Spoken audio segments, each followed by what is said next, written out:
Hello, and thank you for welcoming me into your home today. I have something very important to talk to you about. It is a conversation that might make you feel a little bit angry at first. It might make you frustrated, but by the end of our time together, I promise you it is going to make you feel hopeful.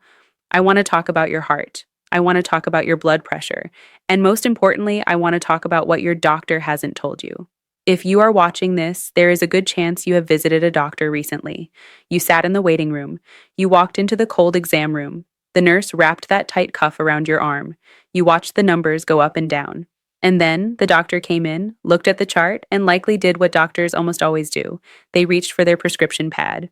Maybe you are taking one pill. Maybe you are taking two. Maybe, like so many people over the age of 60, you are taking three or more medications just to keep your blood pressure numbers down. But here's the thing that is going to make you furious. Research, serious medical research published in major heart journals just a few months ago, shows there is a better way. There is a simple 5-minute habit. You can do it tonight. You can do it right in your own bedroom. It costs $0. It requires no prescription. It requires no equipment. And the research shows it can lower your blood pressure more effectively than the pills sitting on your nightstand right now. More effectively, 5 minutes, free. And I would bet everything I own that your doctor never mentioned it. Not once. Why? Why would a doctor who is supposed to care for you keep this secret? Why would they prescribe powerful drugs with lists of side effects a mile long, but not tell you about a natural method that works better? I am going to tell you exactly why in just a few minutes. It is not because your doctor is a bad person. It is because the system is broken. But first, before we get to the solution, we need to have an honest talk about those pills. Before we start, I'd love to know, where are you watching from today? Just drop your state or city in the comments below. It helps us feel like one community here, learning together and supporting one another. And if you have any natural health tips of your own, feel free to share those too. Someone else might really benefit from hearing what's worked for you. The real cost of medication. I need you to listen very closely right now. If you are taking blood pressure medication, please pay attention. There is a 90% chance, that is 9 out of 10 people, that you are suffering from side effects that you don't even realize are coming from your medicine. You might think you are just getting older. You might think, well, I'm 70 now. I suppose I'm supposed to feel tired. You might think my ankles are swelling because I walked too much. But it is not just age, it is the medication. Let me tell you a story about a man named William. William is 73 years old. He is a good man. He worked hard his whole life, raised a family, and looked forward to his retirement. But for the last 14 years, William has been on a roller coaster of blood pressure drugs. It started simple, one pill a day, but the numbers didn't stay down, so the doctor added a second pill, then a third. By the time William came to see me, he was taking 3 different medications every single morning at the maximum dose allowed. And guess what? His blood pressure was still high. It was 148/90. That is the danger zone. Imagine that. 3 strong drugs swirling around in his body every day, and he still wasn't safe. His doctor wanted to add a 4th pill. But here is what the doctor never asked William. The doctor never asked, William, how is your quality of life? Because if he had asked, he would have learned that William was miserable. The silent suffering. Let's look at what William was actually going through. First, there was the cough. Maybe you know this cough. It's not a sick cough. It's a dry, hacking tickle in the throat that just won't go away. William had this cough for 3 years. It was embarrassing. He would go to church, and during the quiet prayers, he would have a coughing fit. People would turn and look at him. He stopped going to the movies because he was afraid of ruining it for others. He thought it was allergies. He thought it was dry air. No, it was his medication. Then there were his ankles. Every evening, William would look down at his feet. They were puffy and swollen. His socks left deep red grooves in his skin. It hurt to put on shoes. It hurt to walk. He used to love taking evening walks with his wife, but he had to stop. He thought, my circulation is just getting bad because I'm old. No, it was the medication. Then there was the sleep. This was the worst part. William was getting up to use the bathroom 4 times every single night. 4 times. Imagine that. He would fall asleep, wake up, stumble to the bathroom, go back to bed, struggle to fall asleep, and then, hour later, do it all again. He was exhausted. He was walking around in a fog all day. He couldn't remember his grandkids' names sometimes. He couldn't focus on his newspaper. He felt like his brain was turning to mush. He worried he was getting dementia. He was terrified he was losing his mind. But he wasn't losing his mind. He was drugged. The medication was a diuretic, A water pill designed to make him pee. And it was working, but it was destroying his sleep. And without sleep, your brain cannot function. And there were other things, personal things, things men from William's generation don't like to talk about. He couldn't be intimate with his wife anymore. It was devastating to his confidence. It was heartbreaking for his marriage. But he was too embarrassed to tell his doctor. Dizziness, standing up too fast and feeling the room spin. Twice, William almost fell down. At 73, a fall can be a disaster. A broken hip can change your life forever. He was living in fear of falling in his own home. All of this suffering, every single symptom, the cough, the swelling, the exhaustion, the brain fog, the dizziness, all of it was caused by the pills that were supposed to be helping him. And the tragedy? His blood pressure was still high. You are not alone now. I want you to pause for a second. Does William's story sound familiar? Are you nodding your head right now? Are you looking at your own swollen ankles? Are you thinking about how many times you got up last night? Are you worried about your own memory? If you are, I want you to know it is not your fault, and you are not alone. Millions of seniors are in this exact same trap. You take the pills because you are a responsible person. You do what the doctor says. You want to be healthy for your family. But nobody warned you about the cost. Your doctor sees you for 15 minutes. They check the numbers. If the number is high, they write a script. They don't have time to ask, are you happy? Are you sleeping? Can you walk without pain? They are trained to treat numbers, not people. Why the secret? So why is this happening? And why hasn't anyone told you about the natural way? It comes down to something very simple and very sad. Money. I know that sounds cynical. I wish it wasn't true, but we have to be honest. Blood pressure medication is a $28 billion industry. That is billion with a B. When you take a pill, a pharmaceutical company makes money. When you refill that prescription every month for 20 years, they make a fortune. Sales representatives visit doctors' offices with free samples, they sponsor medical conferences, they fund the studies. Now, imagine a breathing technique. There is no big breathing corporation. Nobody can patent the air you breathe. Nobody can charge you a monthly fee to use your own lungs. No sales rep is going to take your doctor out to a fancy lunch to tell them about a breathing exercise that is free. There is no profit in you getting better naturally. And because there is no profit, there is no marketing. Medical schools don't teach this. Your doctor likely simply doesn't know. They aren't hiding it from you on purpose to hurt you. They just were never taught it. They were taught high blood pressure, give a pill. That is the machine we are up against. But today we are going to break that machine because the research does exist. The studies are out there, and today I am going to give you the information that the drug companies don't want you to have. Understanding the engine. Before I tell you the specific 5-minute habit, I need you to understand why it works. I need you to understand what is happening inside your body. If I just told you breathe slowly, you might try it once, think this is silly, and stop. I need you to believe in it. So let's make it simple. Think of your body like a car. Your nervous system, the wires that control your heart and your stress, has 2 parts. 1, the gas pedal, the sympathetic nervous system. This is your fight or flight mode. When you step on the gas, the engine revs up. Your heart beats faster, your blood vessels squeeze tight, your blood pressure shoots up. This is designed for emergencies. If a bear chases you, you need the gas pedal. 2, the brake pedal, the parasympathetic nervous system. This is your rest and digest mode. When you step on the brake, the car slows down. Your heart rate drops. Your blood vessels relax and open up. Your blood pressure goes down. This is where you are supposed to be when you are sleeping, eating, or relaxing. Here is the problem with modern life. Even for seniors, life is stressful. Maybe you worry about money and inflation. Maybe you worry about your children or grandchildren. Maybe you watch the news and get upset about the world. Maybe you have chronic pain. All of these things keep your foot stomped down on the gas pedal. Your body is stuck in emergency mode 24 hours a day. Your engine is racing. Your blood vessels are tight and squeezed shut. Now think about a garden hose. If you turn on the water and then squeeze the hose tight with your hand, what happens to the pressure inside the hose? It builds up, right? It gets ready to burst. That is your blood vessels when you are stressed. They are squeezed tight. The heart has to pump harder and harder to force blood through those tiny, tight tubes.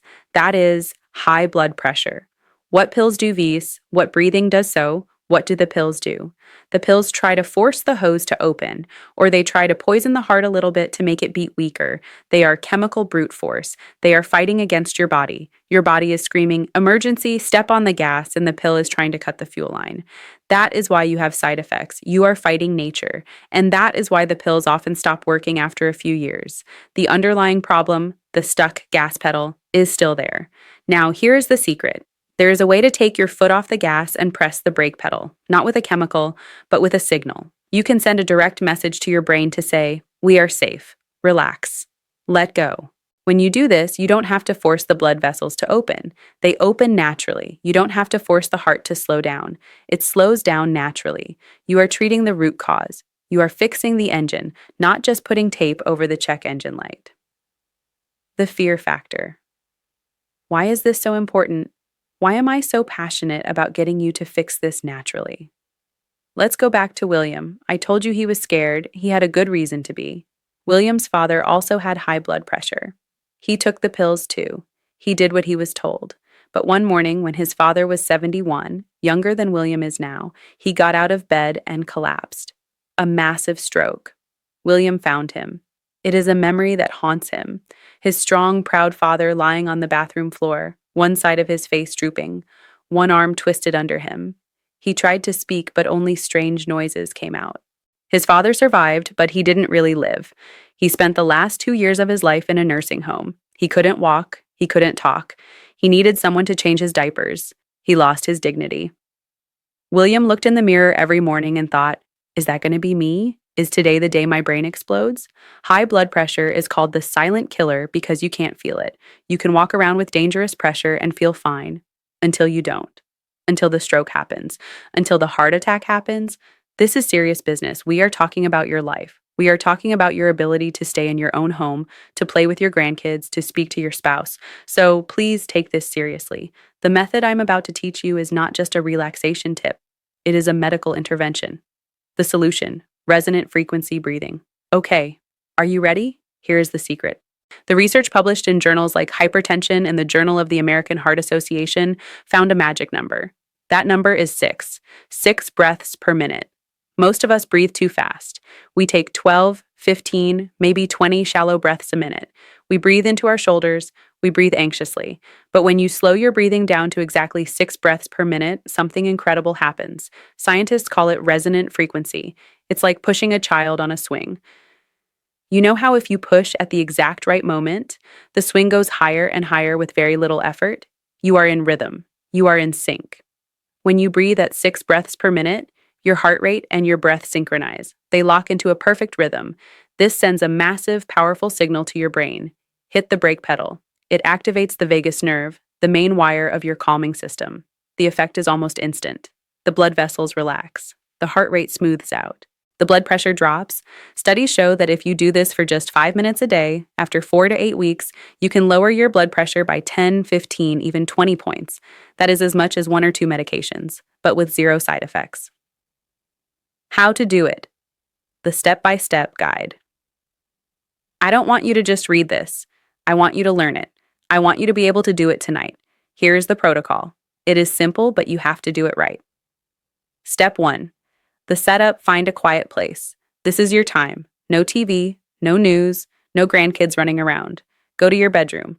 Sit in a comfortable chair with your feet flat on the floor or lie down on your bed on your back. If you are sitting, keep your back straight but not stiff. Relax your shoulders. Let them drop away from your ears. Step 2, the timing.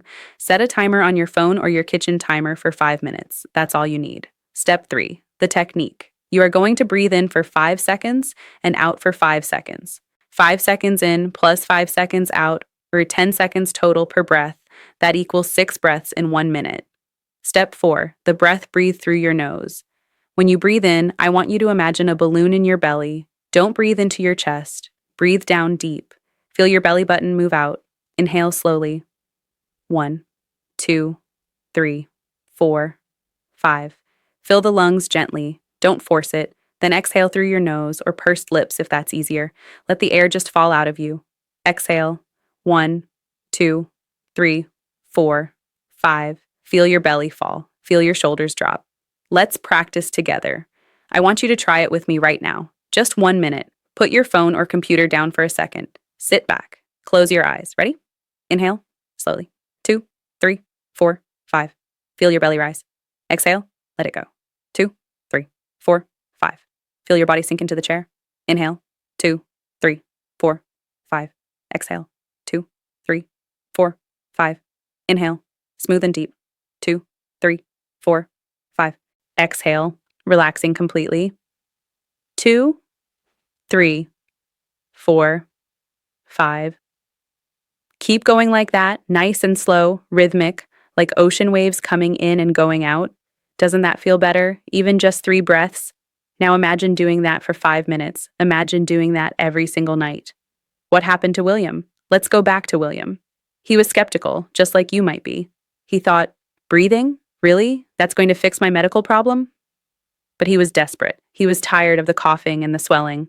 So he made a deal with himself. I will try it for 8 weeks. Every night at 10 p.m., William sat in his recliner. He turned off the lights, he set his timer, and he breathed, in for 5, out for 5. The first week, it felt a little awkward. His mind would wander. He would think about his grocery list. That's okay. When that happens, just gently bring your mind back to the counting. By the second week, he noticed something. He was sleeping. He would finish his breathing, crawl into bed, and fall asleep instantly. And instead of waking up 4 times, he only woke up once. He woke up feeling rested for the first time in years. By the 4th week, he decided to check his blood pressure.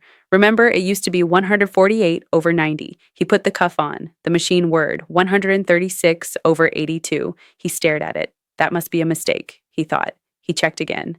135/81. It was 12 points lower, just from breathing. He kept going. He didn't miss a night. After 8 weeks, his average blood pressure was 128/76. He was finally in the normal range. He was safe.